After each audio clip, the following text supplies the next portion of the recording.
नमस्कार मंडळी. आज बघा दोडक्याची भाजी केली. डाळ दोडका, तुरीची डाळ भिजत घातली आणि हे दोडके ना मागच्या आठवड्यातच आणलेले होते. आणखी कवळे कवळेच आहेत, तर मी त्याची सालं काढून मागचा पुढचा भाग काढून पूर्ण मी बारीक चिरलेला आहे आणि तेल घालून मी फ्राय करायचा, चांगला भाजायचा. आणखी मग नेहमीप्रमाणे जिरं, मोहरी, कढीपत्ता, कांदा, टमाटर घालून मी फोडणी दिलेली.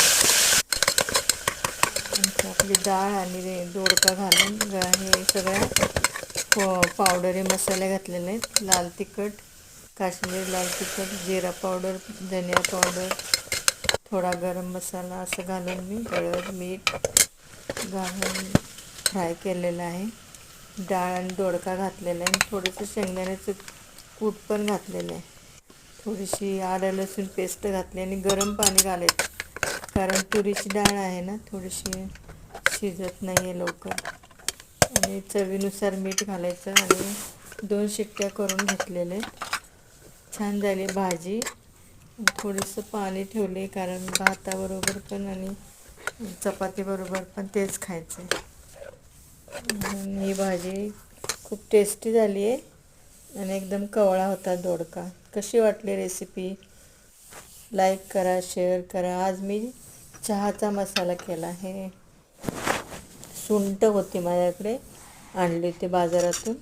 आणि आता थंडीचे दिवस आहेत ना, थोडासा चहाचा मसाला केला बघा. 1 चमचा वेलदोडे, 1 चमचा